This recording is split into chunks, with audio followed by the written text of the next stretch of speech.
Good morning, campers. I'm going to keep this sweet and short because I'm running out of memory on the phone.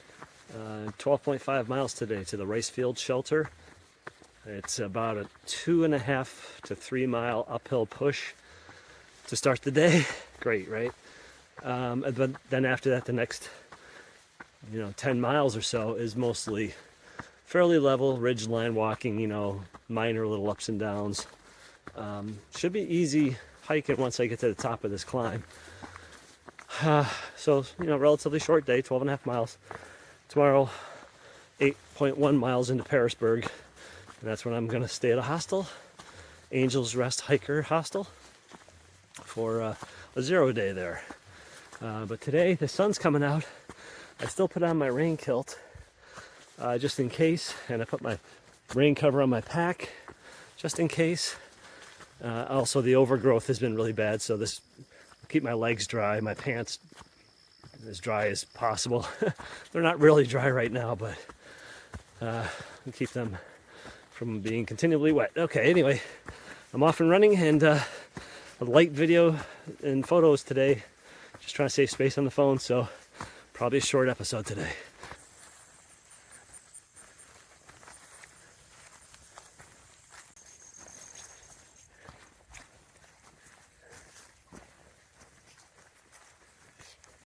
Okay, I just fell. My foot slipped somewhere here off the side of this hill. My right foot and my left foot, or my left knee went down because I had no choice. I didn't cut myself, I don't think. I just landed on it pretty good. And the trail's kind of rocky. There's like pebbles and gravel. So that didn't feel good. There's no cut. I can see. That's going to be bruised though. It's going to be sore. Son of a gun. I mean, it's the simplest things like that. It's not even dangerous. It's just there's a little bit of a drop off on the side, and my foot just hit the side, and the ground is soft and wet because of the rain, and it gave way, and bam, down I went on my knee. So it's probably going to be sore and bruised for a few days. Luckily, I'm going to be at the hostel tomorrow. I'm taking a 0, so I'll probably have to rest it and ice it and stuff, and I'll have to baby it today now. Son of a sucks. All right, well, gotta keep going.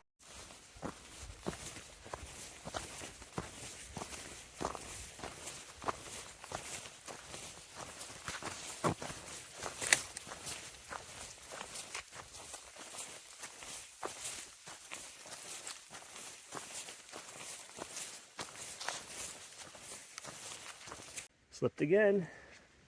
Right there, this sloped rock right here. I stepped on it, and whoosh, it's like an ice skating rink. So I didn't hurt myself. I just kind of went down on my hands, and butt.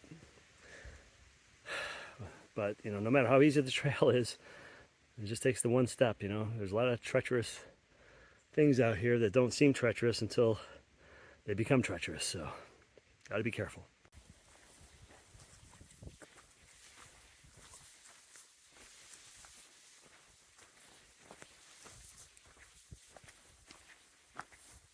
So I'm still about 4 miles from the shelter, but I thought I'd share a few quick thoughts.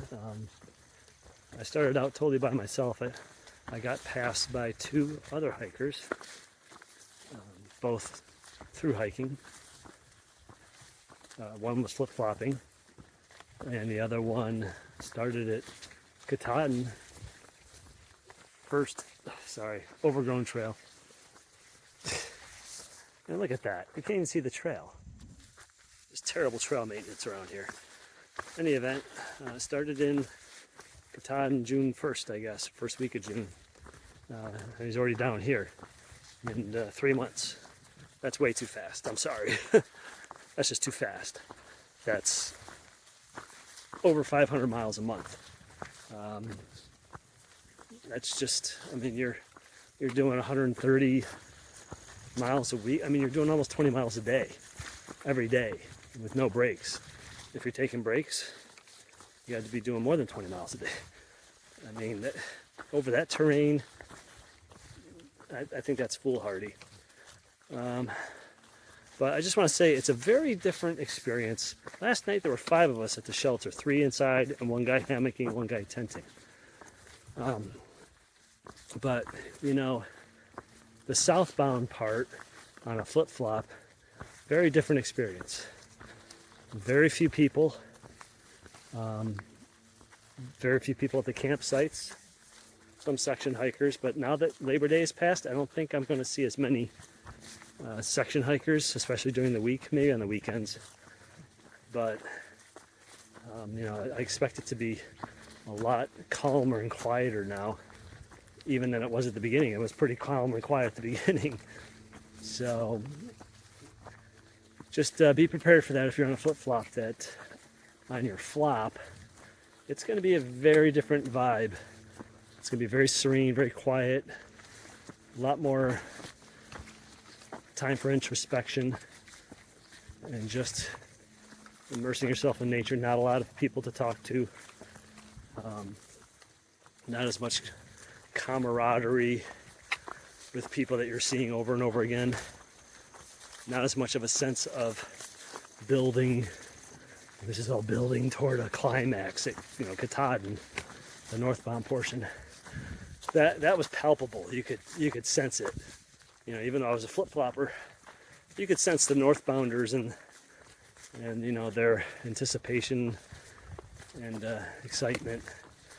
And I was happy for them. It was great to see people, you know, relieved that it was over and just sort of immersing themselves and enjoying themselves in that moment up there. So anyhow, I knew that that's what it was going to be like. I just wanted to share that with you, that is the case. It's very quiet. You spend most of the day by yourself. Even on the northbound hike, I was by myself most of the time. But, you know, I'd pass people or other people passed me.